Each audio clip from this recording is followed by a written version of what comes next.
Kalamassery medical കോളേജിലേക്ക് bus സർവീസിന് തുടക്കം. പിറവം ഡിപ്പോയിൽ നടന്ന ചടങ്ങിൽ MLA അനൂപ് ജേക്കബ് ബസിന്റെ കന്നിയാത്ര ഫ്ളാഗ് ഓഫ് ചെയ്തു. കേരള വിഷൻ എന്നും ജനങ്ങളോടൊപ്പം. KSRTC പിറവം ഡിപ്പോയിൽ നിന്ന് Kalamassery medical college bus service തുടങ്ങി. പിറവം ഡിപ്പോയിലേക്ക് പുതിയ ബസ് അനുവദിച്ചാണ് സർവീസ് തുടങ്ങിയിരിക്കുന്നത്. പിറവം ഡിപ്പോയിൽ നടന്ന ചടങ്ങിൽ അനൂപ് ജേക്കബ് MLA ബസിന്റെ കന്നിയാത്ര ഫ്ളാഗ് ഓഫ് ചെയ്തു. കളമശ്ശേരി മെഡിക്കൽ കോളേജിലേക്കുള്ള വാഹനമാണ് ഇവിടെ ആരംഭം കുറിക്കുന്നത്. നമ്മുടെ പ്രദേശങ്ങളിൽ നിന്ന് മെഡിക്കൽ കോളേജിലേക്ക് എത്തിച്ചേരുവാൻ സൗകര്യപ്രദമാവുന്ന നിലയിലേക്കാണ് ഇത് മാറുന്നത്.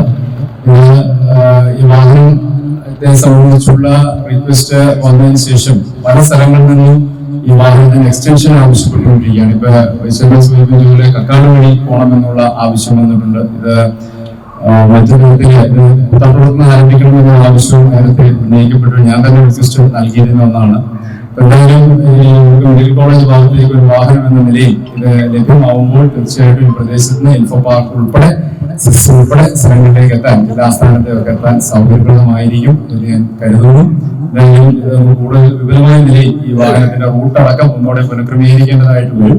പിറവം നഗരസഭാ ചെയർപേഴ്സൺ അഡ്വക്കേറ്റ് ജൂലി സാബു അധ്യക്ഷത വഹിച്ച യോഗത്തിൽ വൈസ് ചെയർമാൻ KP സലിം, സ്ഥിരം സമിതി അധ്യക്ഷൻ അഡ്വക്കേറ്റ് ബിമൽ ചന്ദ്രൻ, കൌൺസിലർമാരായ രാജു പാണാലിക്കൽ, ജോജിമോൻ ചാരുപ്ലാവിൽ, രമ വിജയൻ, ബബിത ശ്രീജി, വിവിധ കക്ഷി രാഷ്ട്രീയ നേതാക്കളായ Soman Vallayil, CN സദാമണി, ഡോമി ചിറപ്പുറത്ത്, Thampi ഇലവും Parambil, ATO AT Shibu എന്നിവർ പങ്കെടുത്തു.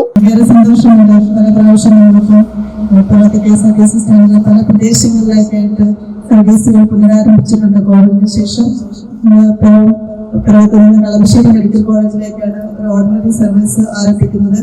ഇത് പിറവത്തെ ജനങ്ങൾക്ക് ഏറെ പ്രയോജനകരമാണ്. കാരണം പെട്ടെന്ന് പല ബസ്സുകൾ കയറി ഇറങ്ങാതെ ഒറ്റ ട്രിപ്പില് നമുക്ക് ഹോസ്പിറ്റലിൽ എത്താനായിട്ട് സാധിക്കും.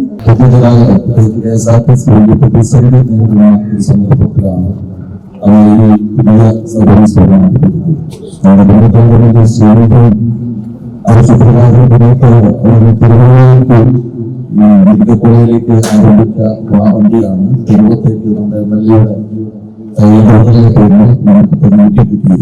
പിറവം ഡിപ്പോയിൽ നിന്ന് പുലർച്ചെ 6:20 മണിയുടെ തിരുവാണിയൂർ, പുത്തൻകുരിശ്, കരിമുകൾ, ഇൻഫോ പാർക്ക്, കാക്കനാട് വഴി 8 മണിക്ക് കളമശ്ശേരി മെഡിക്കൽ കോളേജിൽ ബസ് എത്തിച്ചേരും. തിരിച്ച് വൈകുന്നേരം 4:40 കളമശ്ശേരി മെഡിക്കൽ കോളേജിൽ നിന്ന് പുറപ്പെടുന്ന ബസ് 6:30 പിറവം ഡിപ്പോയിൽ എത്തിച്ചേരും. Info park, Kakkanad, civil station, Kalamassery medical college, മറ്റു വ്യവസായ സ്ഥാപനങ്ങൾ എന്നിവയിൽ സേവനമനുഷ്ഠിച്ചു വരുന്ന ജീവനക്കാർക്കും പ്രസ്തുത സ്ഥാപനങ്ങളെ ആശ്രയിക്കുന്ന പൊതുജനങ്ങൾക്കും ഈ സർവീസ് ഏറെ പ്രയോജനകരമായിരിക്കും. MLA അനൂപ് ജേക്കബ് നൽകിയ കത്തിന്റെ അടിസ്ഥാനത്തിലാണ് പുതിയ സർവീസ് ആരംഭിച്ചിരിക്കുന്നത്. News bureau iVision Piravom. IT രംഗത്ത് തൊഴിലുറപ്പാക്കാം കേരള വിഷൻ ഇൻസ്റ്റിറ്റ്യൂട്ട് ഓഫ് ടെക്നോളജിയിലൂടെ. IT മേഖലയിൽ ഏറ്റവും കൂടുതൽ തൊഴിൽ സാധ്യതയുള്ള 3 മാസത്തെ CCNA നെറ്റ്വർക്കിംഗ് കോഴ്സിലൂടെ നിങ്ങൾക്കും മികച്ച ജോലി കണ്ടെത്താം. നിങ്ങളുടെ കരിയർ മികച്ചതാക്കാം. ISP സാങ്കേതിക പരിശീലനവും മികച്ച സാങ്കേതിക വിദഗ്ധരുടെ സേവനവും ആധുനിക സൗകര്യങ്ങളോടുകൂടിയ ലാബുകളും ഹോസ്റ്റൽ സൗകര്യങ്ങളും കഴിവുറ്റ വിദ്യാർത്ഥികൾക്ക് നൽകുന്ന 100% placement Kerala vision institute of ടെക്നോളജിയെ വേറിട്ടതാക്കുന്നു. രാവിലെയോ വൈകിട്ടോ ഉള്ള ക്ലാസ് തിരഞ്ഞെടുത്ത് ഉടൻ തന്നെ നിങ്ങളുടെ സീറ്റ് ഉറപ്പാക്കൂ. Kerala vision institute of technology, near railway station, Puthukkad.